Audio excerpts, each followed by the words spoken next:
People, there's no such thing as xenophobic attacks in South Africa. There's nothing like that. That's the reason why it will continue happening, because we are mislabeling it. That's number one. We are misjudging it. And it will continue happening because we are dealing with the effect but not with the cause. There is no such thing as xenophobic attacks in South Africa. What's happening, what's been happening from 2008 when it first started, what's happening is socio-economic unrest between locals and foreign nationals. Let me repeat. It's socio-economic unrest between the poor locals and the foreign nationals. Let me tell you now, guys. South Africans are not xenophobic. I don't believe that, because we've lived with people from other countries for decades and decades, even during apartheid. Let me tell you now, there is no diversity like Johannesburg. There is no diverse African country like South Africa. None. That's the reason why I find it stupid and funny when people from other countries, other African countries, who live in countries that are not as diverse as this one, can say whatever they say without knowing and understanding the situation in the ground. Let me tell you the situation in the ground.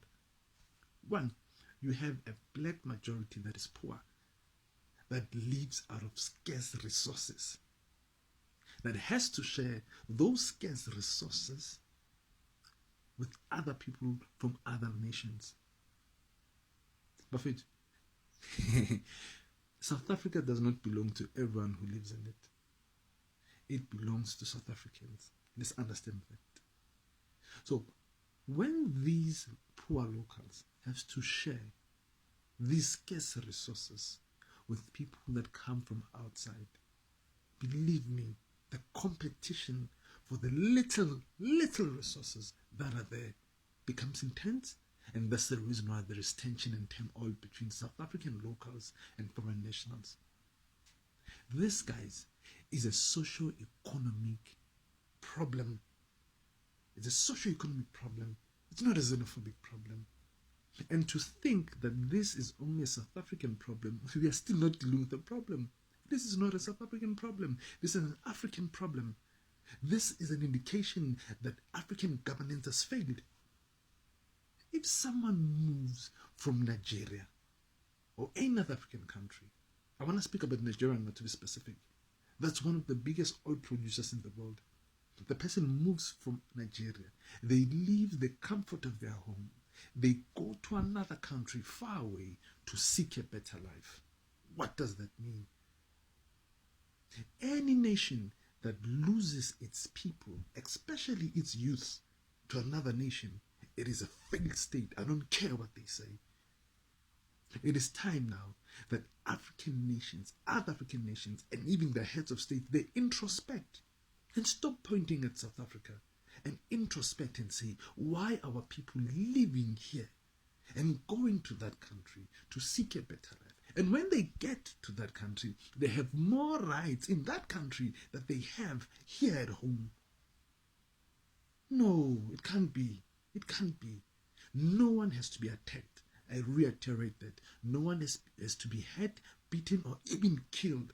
No one. I don't care whether they are legal immigrants or illegal. I don't care. No one. However, we need to deal with the cause and not the effect. And the effect is this. One, we have a failed African governance. Two, we have a socio-economic problem in South Africa. That's the reason why you'll never find these attacks happening in Sandton. You'll never find these attacks happening in Umhlanga. No. But you'll find them in townships where there is scarcity, there is scarcity of resources. People are competing for resources. So South Africans, when they compete for the scarce resources, those scarce resources with other people from outside, two, those same people from outside, most of them are illegal. Three, the same people from outside, most of them come here and commit crimes, and you can't blame them because they come here looking for a better life. But when they get here, they see there is no better life. They settle in townships. There is no better life. They are going to resort to crime. guys, South Africans are not xenophobic. This is not about xenophobia. This is about the scarcity of resources. That's the reason why there is no xenophobic attacks in Sandton. There is no xenophobic attacks in Rosebank and those big suburbs and places. It is until African leaders get together, pure decisive leadership, and say, we are failing our people and we are burdening South Africa and its citizens. What is it that we can do? Because this, I repeat, it is not a South African problem. It's an African problem.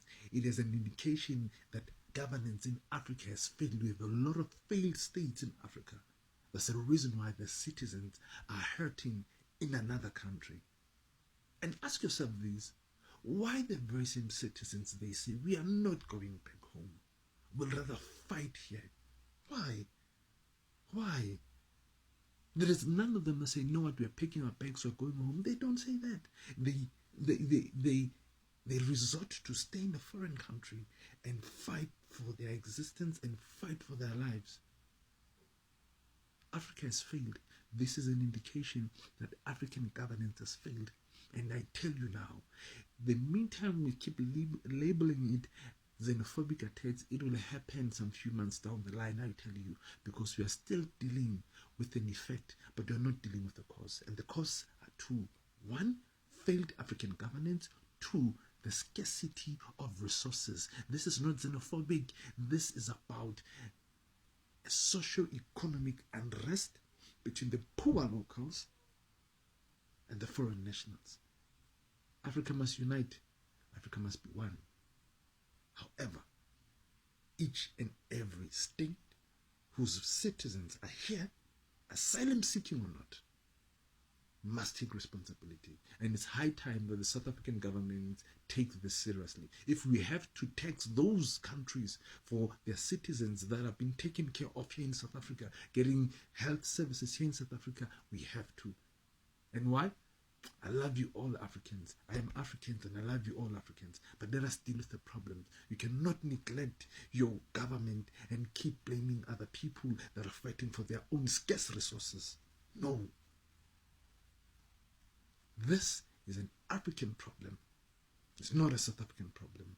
This is a socio-economic problem. It's not a xenophobic problem. Let's wake up and smell the coffee.